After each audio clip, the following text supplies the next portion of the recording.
بادشاہ ہند نے کہا حضور کافی دیر سے آپ عبادت میں مصروف تھے، میں نے آپ کے عبادت میں خلل نہیں ڈالا، مخل نہیں ہوا، فرمائیے میرے لائق کیا خدمت ہے کہ مجھے یاد کیا؟ کہ لگے اکبر بات یہ ہے کہ آپ سلطان ہند ہیں، اتنا بڑا ہندوستان ہے، اس کے بادشاہ ہیں، تو سلطنت کے معاملات دیکھتے دیکھتے نہ جانے اب آپ کو اسلام کتنا یاد ہے کتنا نہیں یاد، آپ کا ایک چھوٹا سا امتحان لینے کی غرض سے آپ کو جو ہے طلب کیا ہے۔ اکبر بادشاہ نے کہا جی حضور حکم کیجیے۔ کہا زیادہ بڑا امتحان نہیں ہے، بس ایک چھوٹا سا امتحان ہے، آپ سورہ فاتحہ تو پڑھ کے سنائیے، پتہ نہیں آپ کو سورہ فاتحہ بھی یاد ہے کہ نہیں۔ تو اکبر بادشاہ کہنے لگے حضور کمال کرتے ہیں،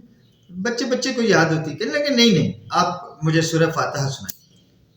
اکبر نے شروع کیا اعوذ باللہ من الشیطان الرجیم بسم اللہ الرحمن الرحیم الحمدللہ رب العالمین۔ نہیں اکبر دوبارہ سے کہیے۔ انہوں نے پھر کہا، پھر پڑھا، متعدد مرتبہ پڑھا، پھر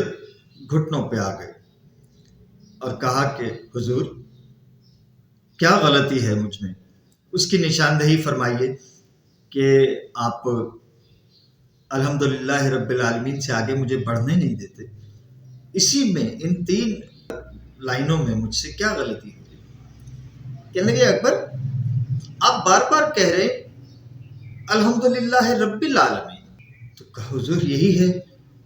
کہا جب آپ کہتے ہیں مانتے ہیں اللہ رب العالمین ہے؟ کہا جی حضور، لیکن یہ کیا آپ نے ہندوستان میں ایک پیغام دیا ہے، ایک اعلان کیا ہے، منادی کرائی ہے کہ لوگ مسلمان ہو جائیں، ورنہ آپ اللہ رب العالمین ہے، کل عالمین کا رب ہے، اللہ رب المسلمین نہیں ہے کہ آپ نے وہاں اسلام کے لیے جو ہے وہ تلوار اٹھا لی ہے۔ اسلام تلوار سے نہیں پھیلا، محبت سے، امن سے، پیار سے، اپنے تقوی سے اور اسوہ حسنہ پہ عمل کرنے سے اسلام پھیلا ہے۔ تو بے شک ہمارے کپتان محمد رضوان، کپتان پاکستان محمد رضوان، محمد عامر نے ان کے لیے بھی کہا ہے کہ جی وہ فراری سے شروع ہوئے تھے اور رکشہ پہ آ گئے ہیں، کیونکہ ان سے T20 کی ان سے کپتانی لے لی گئی ہے اور انہیں صرف ون ڈے ٹیم کا کپتان رکھا ہے۔ ون ڈے ٹیم کا کپتان بھی رکھا ہے تو ان کو اس پہ بھی ناز کرنا چاہیے۔ تو خیر محمد رضوان نے یہ کہا تھا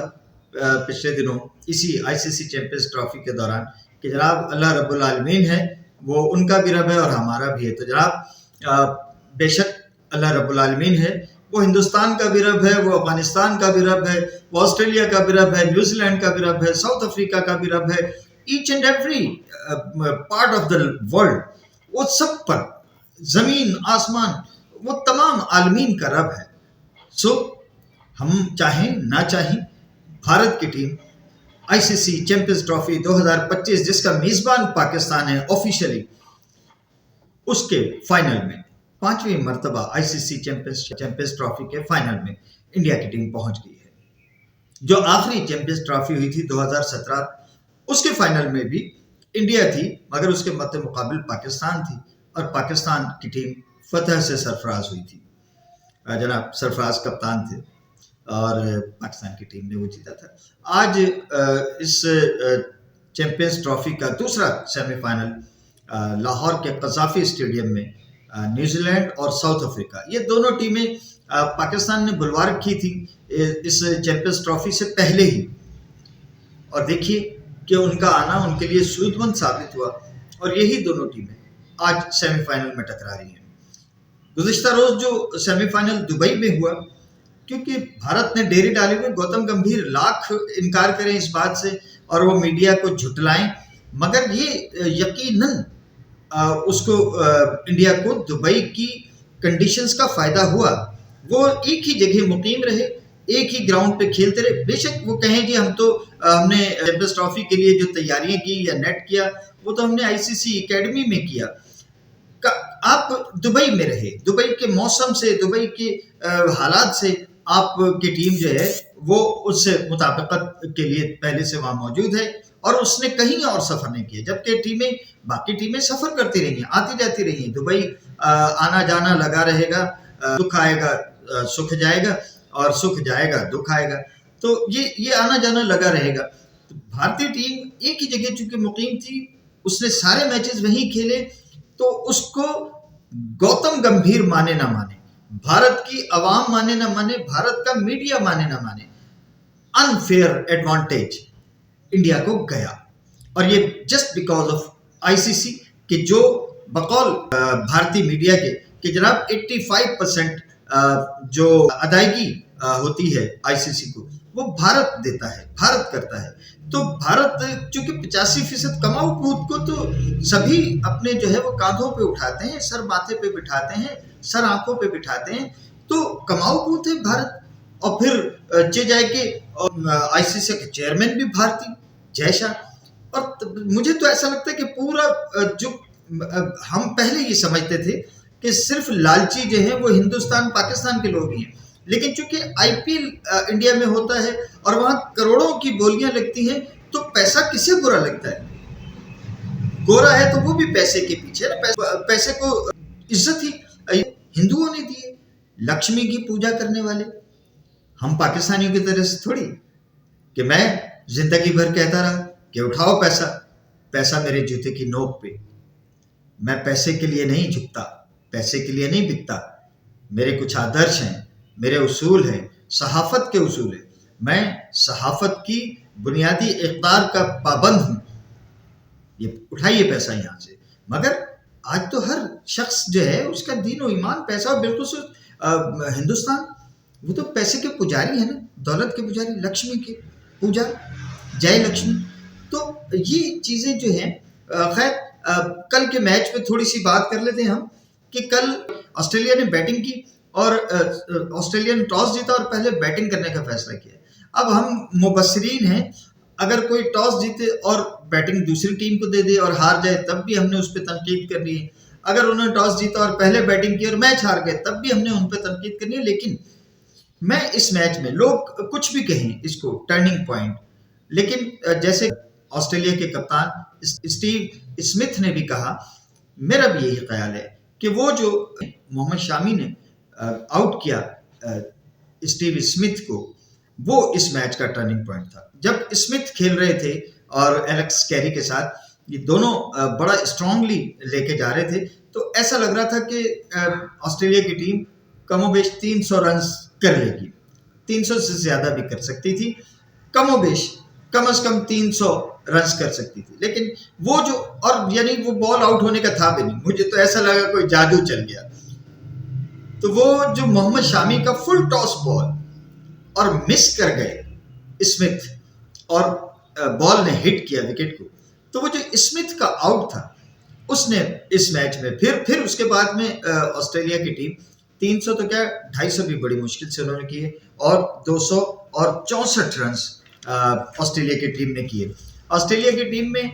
49.3 اوور میں انہوں نے 264 کیے۔ اسٹیو اسمتھ ٹاپ اسکورر تھے، 74 رنز کیے انہوں نے 96 بالوں پہ، 4 چوکوں اور 1 چھکے کی مدد سے، اسی اسپن اٹیک کے سامنے جو اس وقت پورے آئی سی سی چیمپئنز ٹرافی میں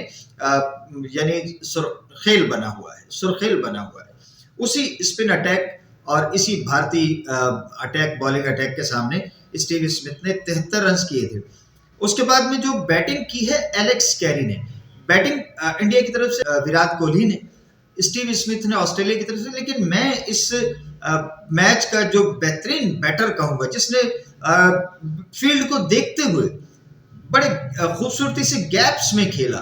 فیلڈروں کے اوپر سے کھیلا، بہت شاندار بیٹنگ کی ایلیکس کیری نے۔ ایلیکس کیری نے 61 رنز کیے 57 بالز پہ، جس میں 8 چوکے اور 1 چھکا تھا، بہت ہی خوبصورت بیٹنگ کی۔ اور وہ جو ٹریوس ہیڈ ورن چکرورتی اسٹریٹ شاٹ کھیلتے ہوئے جو آؤٹ ہو گئے، وہ خوش قسمتی تھی، ورنہ وہ نہ بال آؤٹ ہونے کا تھا اور نہ ہی وہ ٹریوس ہیڈ سے عقل مندی کہیں گے کہ انہوں نے کوئی عقل مندانہ شاٹ کھیلا تھا۔ بہرحال وہ بھی 39 رنز پہ تھے اس وقت، اور اگر تھوڑی دیر اور کھڑے ہو جاتے تو انہوں نے شروع ہو گئے تھے، انہوں نے اپنا کام شروع کر دیا تھا۔ اس کے ساتھ لبوشین نے بھی اچھی بیٹنگ کی، مگر بدقسمتی سے وہ آؤٹ ہو گئے 29 رنز بنا کے، اور انہوں نے 2 چوکے اور 1 چھکا لگایا۔ ٹریوس ہیڈ کی بیٹنگ میں 5 چوکے اور 2 چھکے تھے۔ محمد شامی ٹاپ بالر رہے، ٹاپ وکٹ کیپر رہے انڈیا کی طرف سے، انہوں نے 48 رنز پہ 3 وکٹیں حاصل کی۔ جڈیجا نے 2 وکٹیں، جس میں انگلش کا جو آؤٹ تھا وہ ایک بڑا بھیانک آؤٹ تھا۔ ورن چکرورتی نے 2 آؤٹ کیے، لیکن وہ کل اتنے امپریسو نہیں تھے۔ کلدیپ یادو تو بالکل امپریسو نہیں تھے، انہوں نے جو ہے وہ کوئی آؤٹ بھی نہیں کیا اور 8 اوور میں 44 رنز دیے۔ گو کہ اکشر پٹیل نے 1 آؤٹ کیا، لیکن پانڈیا نے بھی 1 آؤٹ کیا، مگر جو آؤٹ کیا شامی نے، بس وہ جو ہے وہ میچ کا ٹرننگ پوائنٹ تھا۔ انڈیا نے یہ ظاہر ہے 6 وکٹوں پہ بڑی آسانی سے 267 رنز کر کے 4 وکٹوں سے یہ میچ جیت لیا۔ کوہلی ایک دفعہ پھر پاکستان کے خلاف انہوں نے 100 کیا تھا، اور کل پھر وہ ایک شاندار اننگز 84 رنز کی کھیل گئے۔ اس بنا پہ ان کو مین آف دی میچ بھی کہا گیا۔ شریاس ایئر پھر ایک بار جو ہے وہ 45 رنز کی ایک اچھی اننگز کھیل گئے۔ اور ظاہر ہے انڈیا کی دیکھیے ٹیم کو اگر دیکھا جائے انڈیا کی، تو آئی سی سی اس کو کوئی فیور نہ بھی دے تب بھی انڈیا کی ٹیم آپ کو ماننا پڑے گا۔ میں بار بار اس کا اعتراف کر چکا ہوں، پھر ایک بار کر دیتا ہوں کہ سچ کو آنچ نہیں ہے۔ ٹیم انڈیا کی، ان کے بیٹسمین، ان کے آل راؤنڈرز، بیٹنگ آل راؤنڈرز، بالنگ آل راؤنڈرز، اور ان کی پوری ٹیم، ان کے اسپنرز، ان کے میڈیم پیسرز، یعنی پورا ایک سیٹ جس کو کہیں کہ انہوں نے اس پہ جی جان سے محنت کی ہے اور توجہ سے اپنی ٹیم اس ایونٹ کے لیے بنا رکھی تھی۔ اور مطلب اس وقت تقریباً تمام اعزازات ہی انڈیا کے پاس ہیں۔ تو یہ ان کے اسٹرکچر کو، جو ان کا گھر کا، ان کا ڈومیسٹک کرکٹ اسٹرکچر ہے، اس کو، اور جو ان کی قومی سلیکشن کمیٹی اجیت اگرکار، وہ سر ویل ڈن۔ اے کاش ہم کو بھی کوئی ایک اجیت اگرکار مل جائے۔ بالم بولے گا، کوئی بولے نہ بولے، بالم بولے گا۔ اللہ حافظ۔ پاکستان زندہ باد۔